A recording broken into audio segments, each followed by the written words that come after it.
If every man possessed an airplane that piloted itself, man would still not be grateful. Welcome to another episode. Good morning, Subahul Khair, bonjour, Kolafia, Ekaro, Dasba, Mimomachi, and Suma.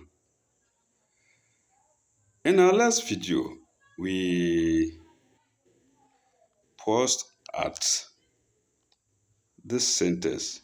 Joe, who was trained, even though he came after I had left. Yes, even though he came after I had left. Paragraph. Now his cousin, Yao, whose cousin? Yes, David's cousin, Mr. Asante. David's cousin, and also Joe's cousin. Now his cousin, Yao, was the main problem. I got to know that he was a seller in a chemical store. He was selling chemical off-the-counter medicines. Probably as an aide when he was called to come and help in the lab. Yes, he used to claim that he and David opened the lab, and so that was it was his bona fide right to do anything there. Of course, it's not surprising. He needed to open the lab, and Yao was around, so they opened it together. And Yao drummed his drum so loud, help in the lab. He was extremely unethical and immoral. Yes, I won't mince words about that. He never attended any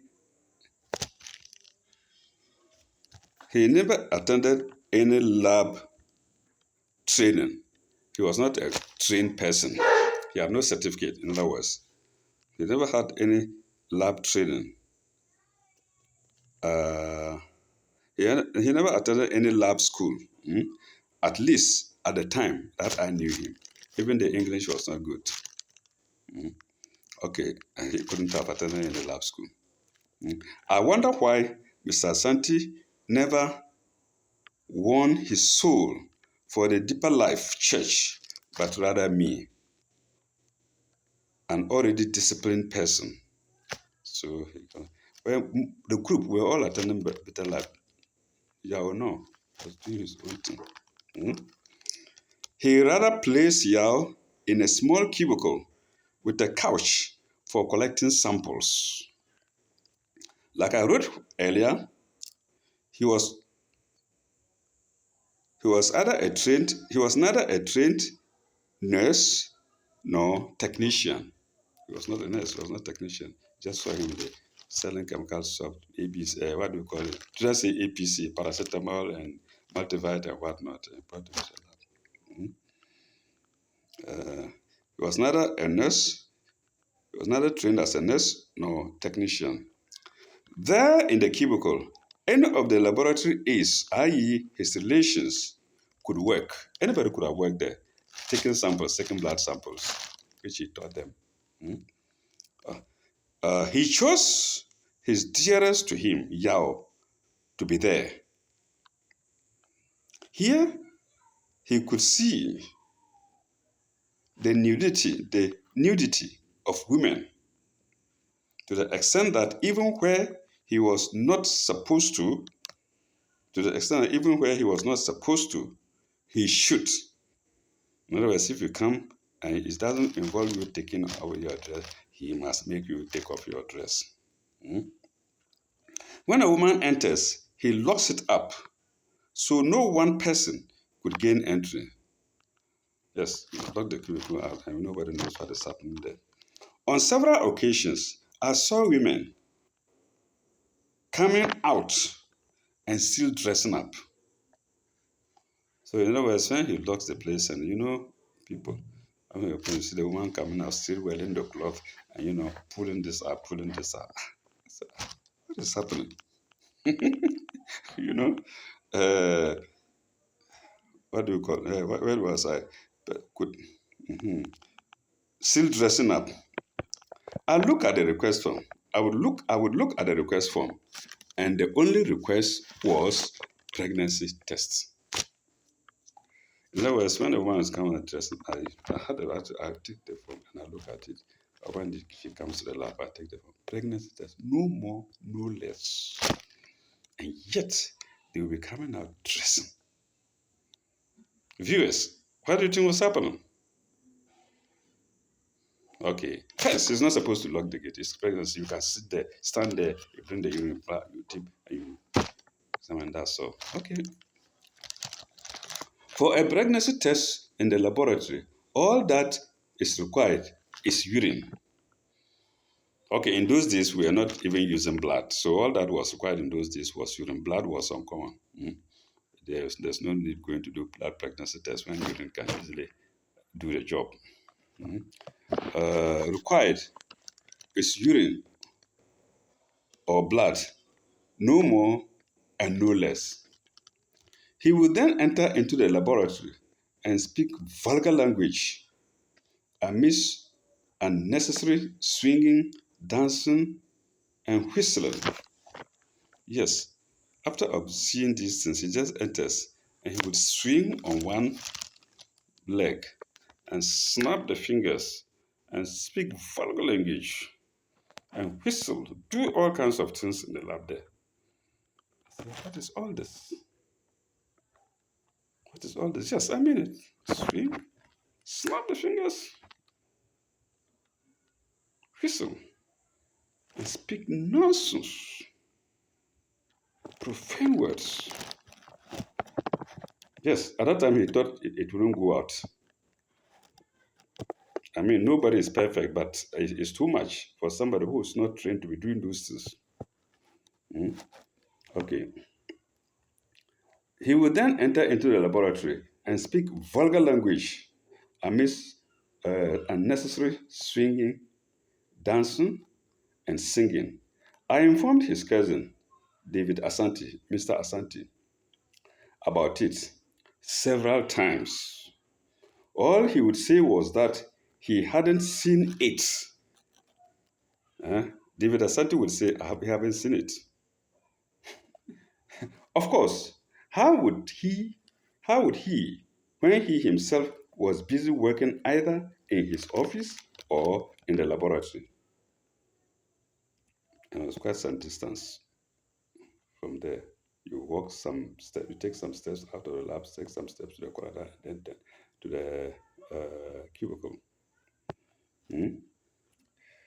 Working either in his office or in the laboratory. How would he, when Yao was the only person with the patient in a locked cubicle? Yes. The only thing that exposed him was that I continued checking the request.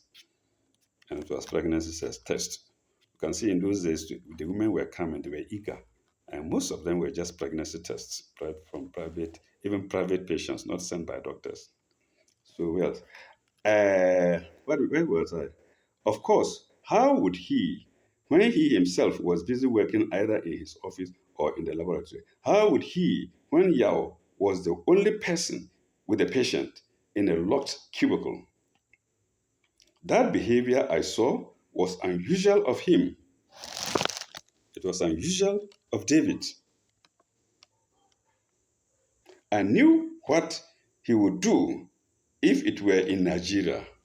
Oh, even if it were in Nigeria, even Yao cannot enter the compound. I'm telling you, I know what we were doing there.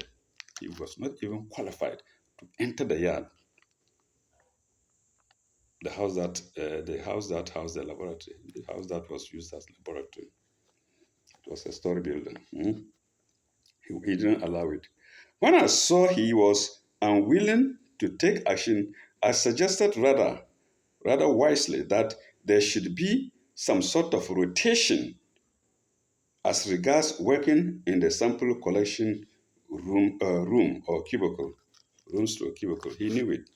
So in other words, you should rotate. And it's normal. We used to do it. He knows it, even in biomedics. Mr. A, you are for bleeding today or in this week.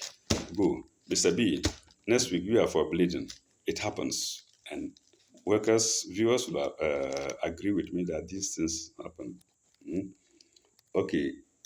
Uh, some sort of rotation as regards working in the sample collection room cubicle.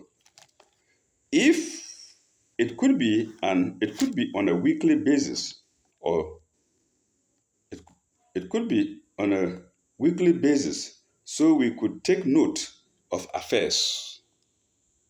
He turned that down too. That one too, he turned it down. He said, yeah, he must see how take stripping women naked. You see, that's queer. That's weird. How can you see? He tells you he locks the room and you are somewhere. And somebody has seen what is happening and you say, no, you have to catch it. How do you catch it? Viewers, tell me. Okay, he turned that down too. It was obvious he intentionally positioned Yao there and had more or less uh, adjusted what the cousin was doing. Endorsed, I'm sorry, it's not adjusted. He had more or less endorsed what the cousin was doing. In other words, what Yao was doing. After all, back in Lagos,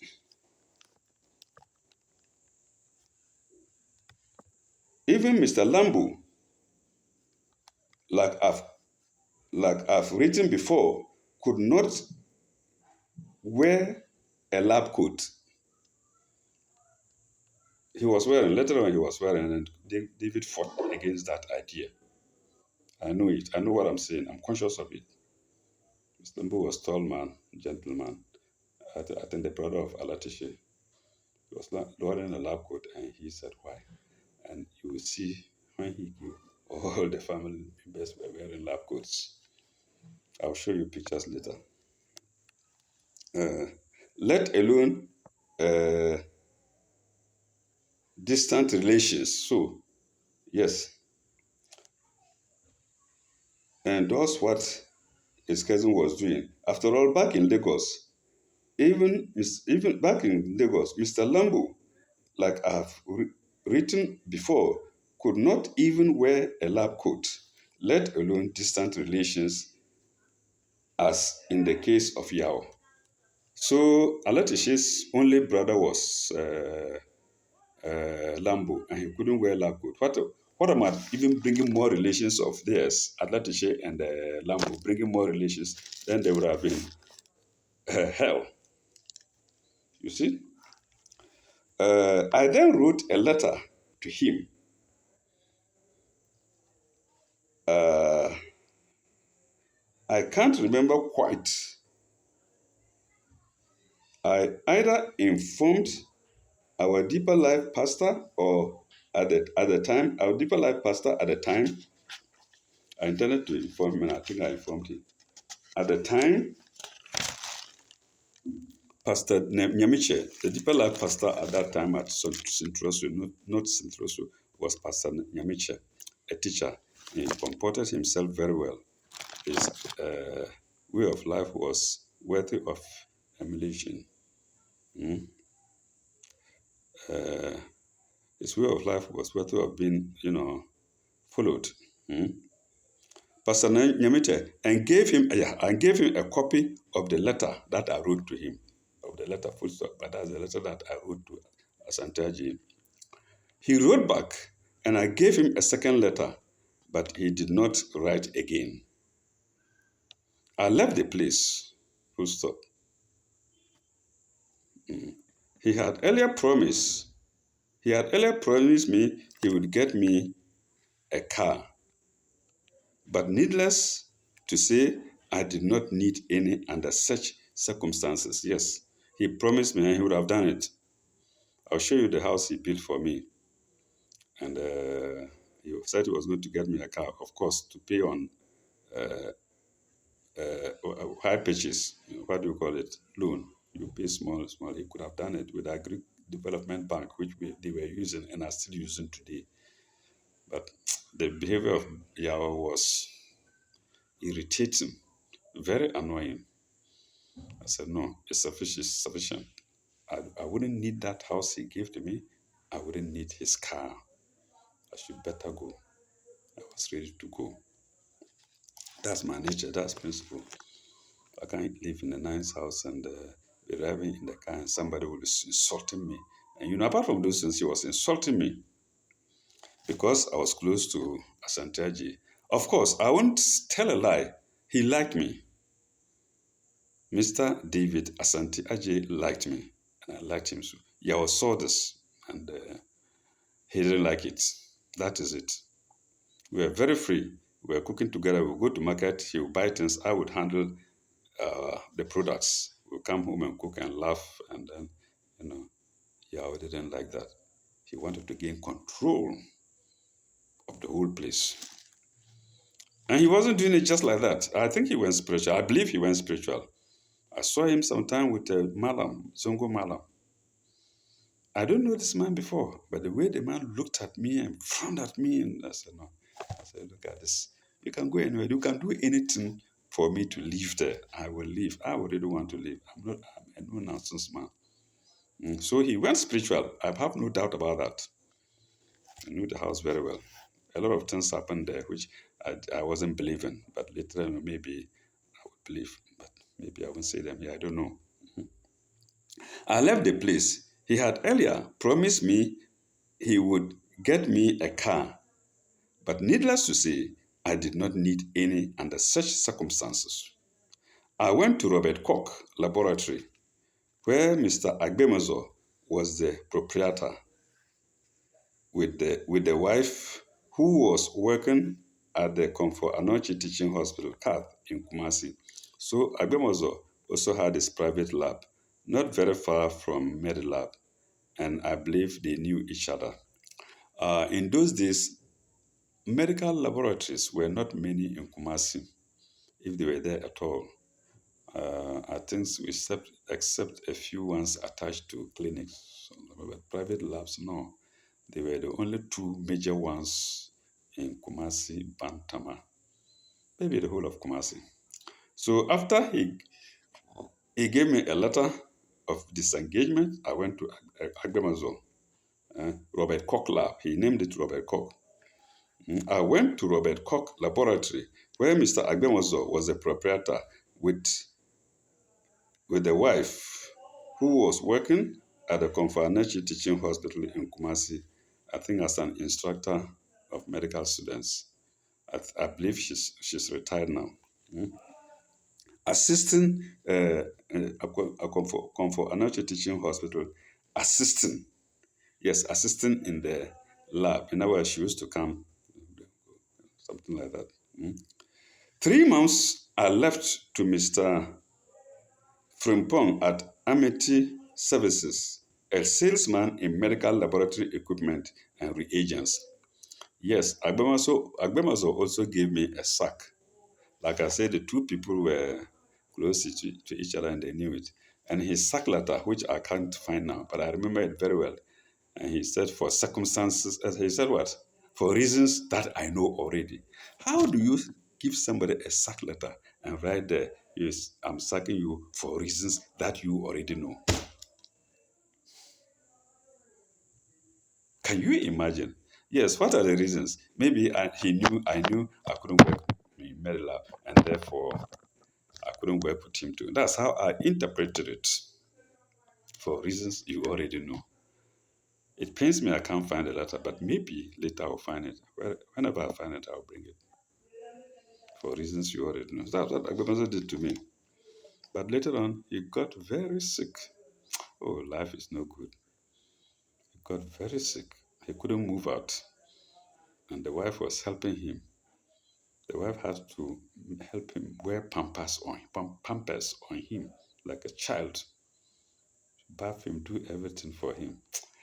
Oh, human beings. Human beings. It's very nice to fear God. And it's very nice to be upright, to be well guided.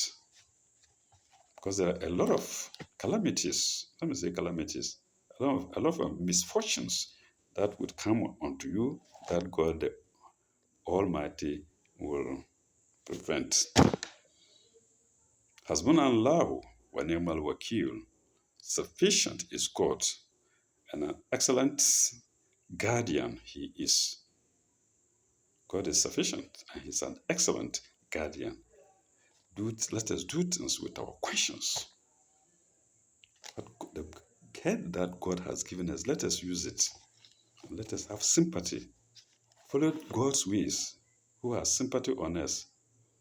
Who wouldn't have allowed one person to misbehave if he so wished? He only gave us the chance as a trial. Okay. Uh, Assistant to one Mr. Frimpong at Amity Laboratory Services, a salesman in medical equipment and reagents. Yes. I opened laboratory there. I opened a laboratory there. Sorry, I opened a laboratory there, and he made me to go to newspaper to make an advert for a receptionist and laboratory aides.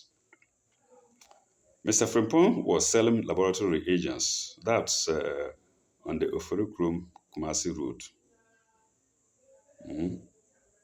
And I don't know what happened. I went there, or somebody directed me, I can't tell, I can't remember now. I went there, and he himself said, no, if I'm a technician, he would like to open a laboratory there. So we converted it to a lab, even though the chemicals were still there. So I was the first person to open that lab there. He showed me a trained person, a senior person called Mr. Atobra, who was in Bomso Clinic. Atobra is alive. I haven't seen him for a long time. Mr. Atobra, if you are listening, I salute you. He said Mr. Atobra should interview me. I went, and of course, it's a done deal because he knows I'm trained and he knows I could do the job. So he told him, and he said, okay, I opened the lab. So while Mr. Atobra was still in Bomso Hospital Laboratory, I had opened Amity Laboratory. Yes, that was around 93 or so. The date might come up later. Uh, to go laboratory there, and he made me to go to the newspapers to make an advert for the receptionist and laboratory aides. Yes, I went to the newspaper.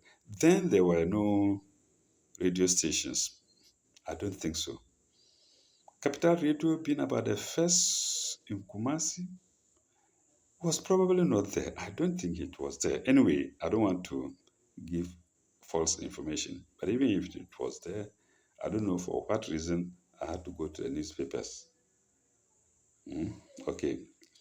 And laboratory is. I interviewed 3 girls. I think I should stop here. I interviewed 3 girls. I should stop there, and then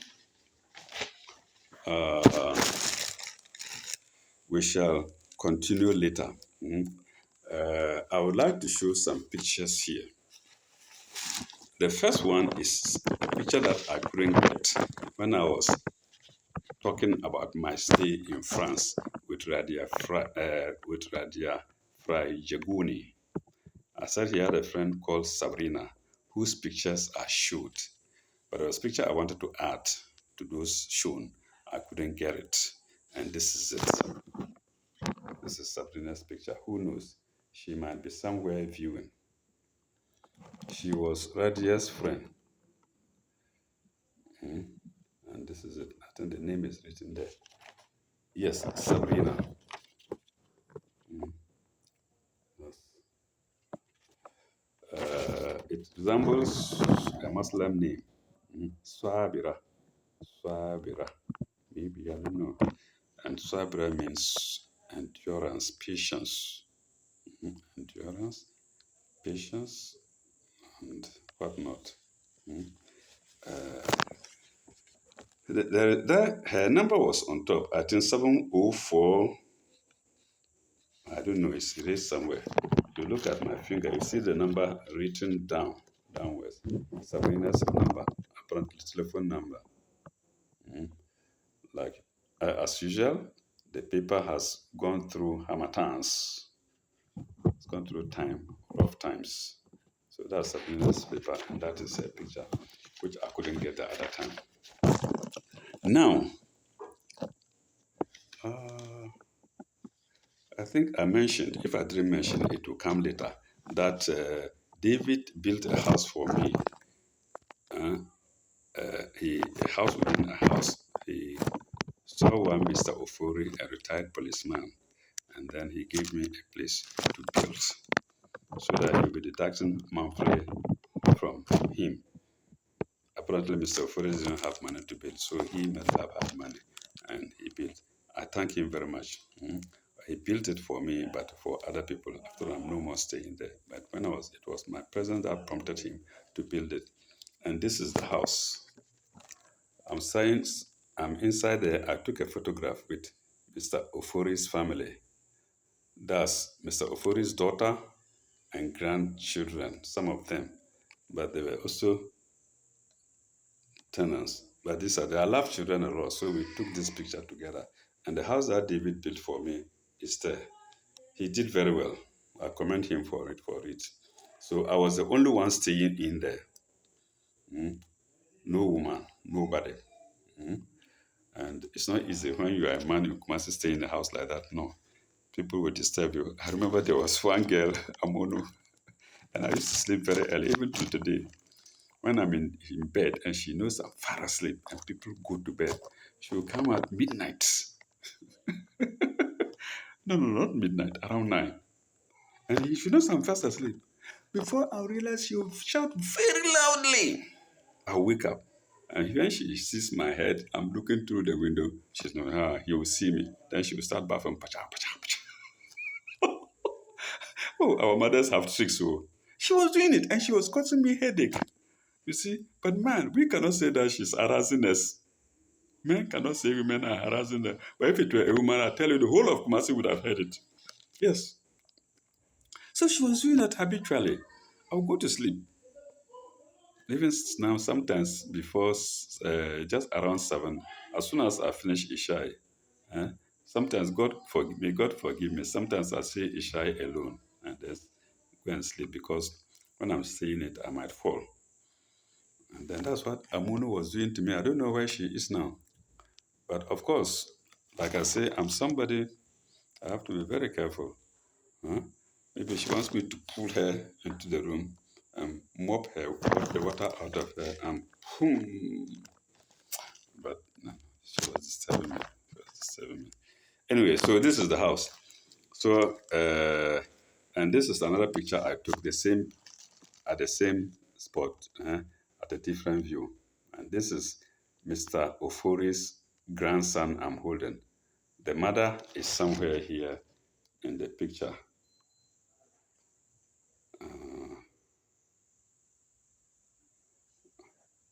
I don't know if she's here. She may be. Okay, whether she's here or not, I took the daughter and we took pictures with him. So this is the house Medlab built for me.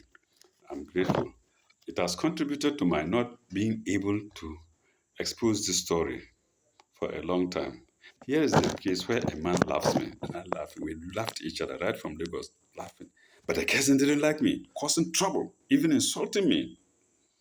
You see, so I considered. Then the brother Kwame, I was very free with him. We were laughing. Eh?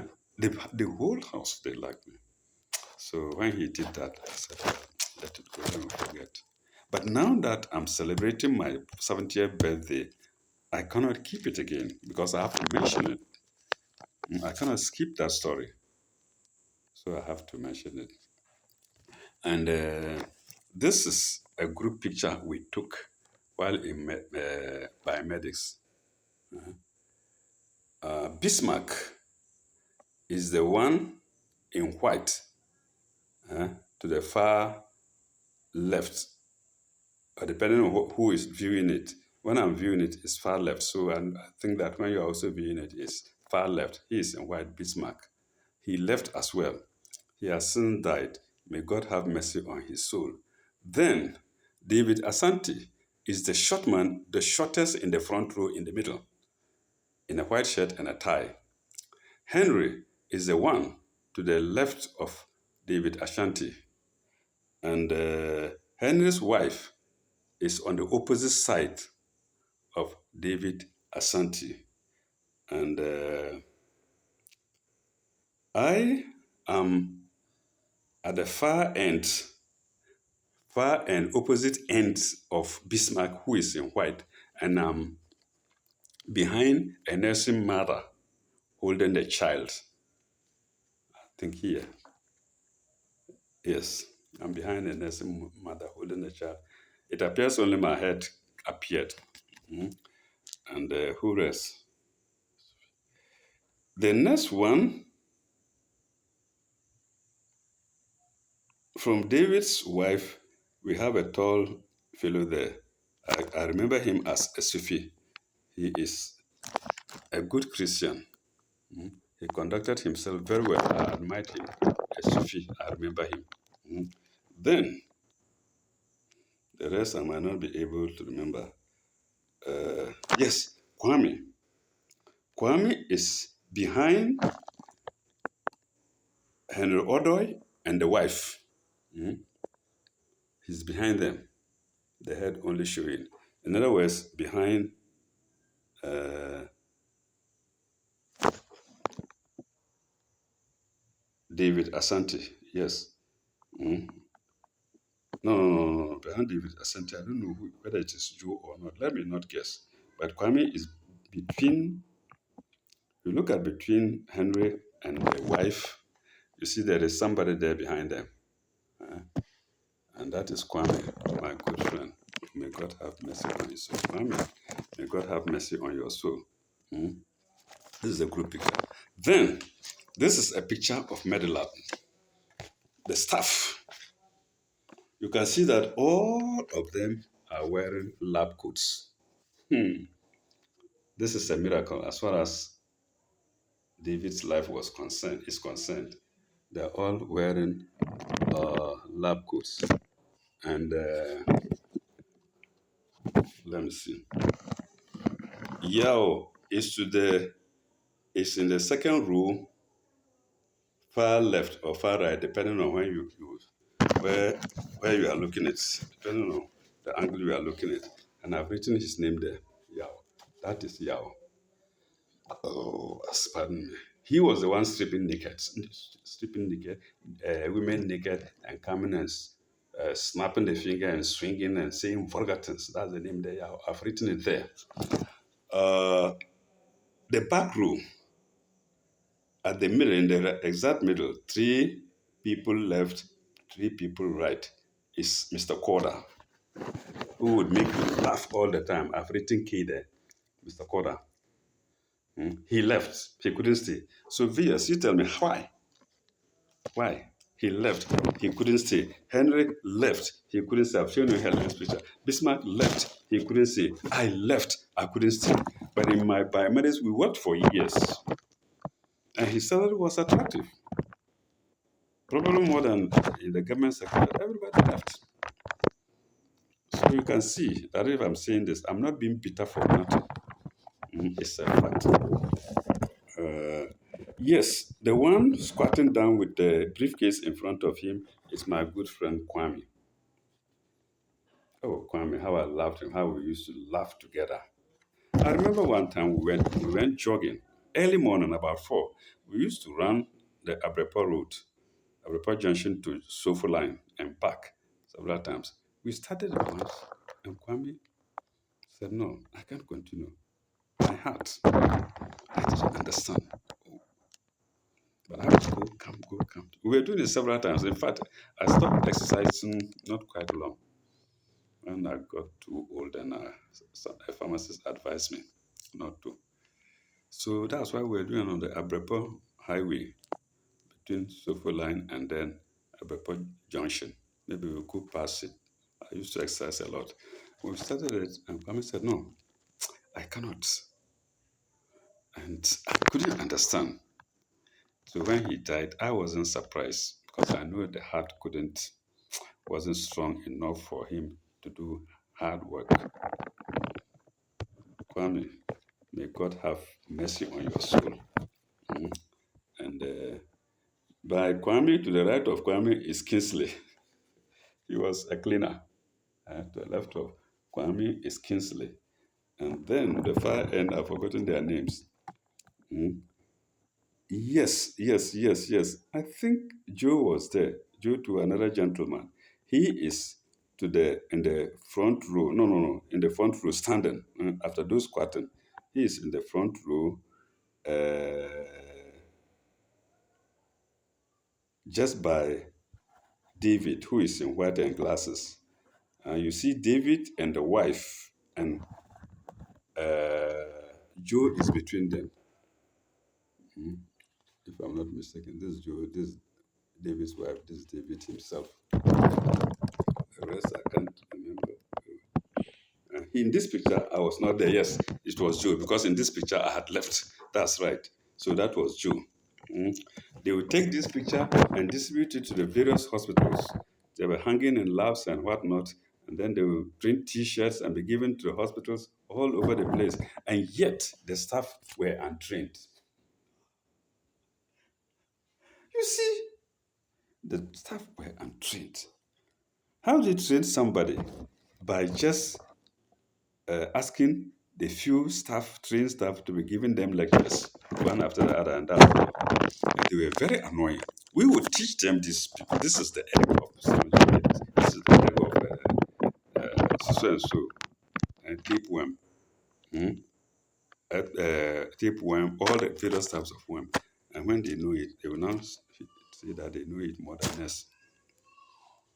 He was getting samples, plenty, so many days we couldn't handle, and we had to work very fast. Very, very fast because he wanted to impress people that he was fast, and we were doing it.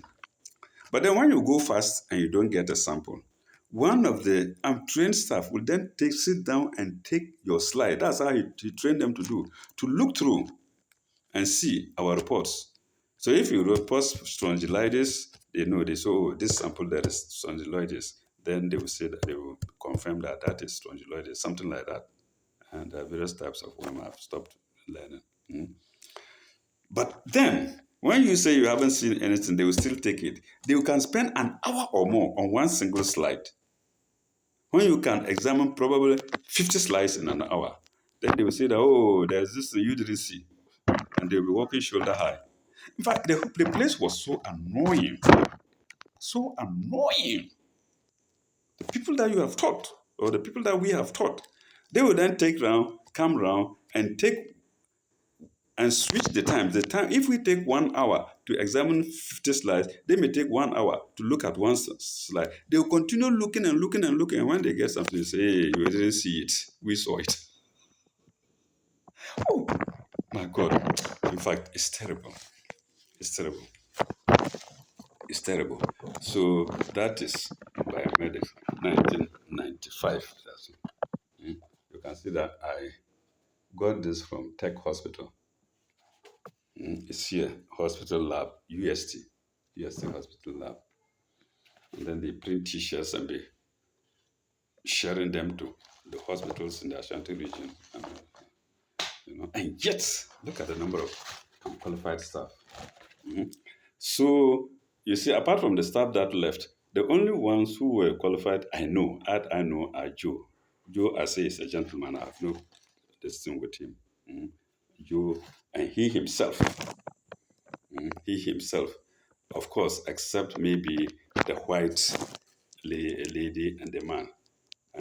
And I know Yao deliberately went and stood by the white lady.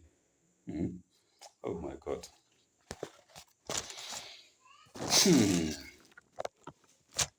Okay, I think that's all. I think that's all. So we will stop here. I'm sorry.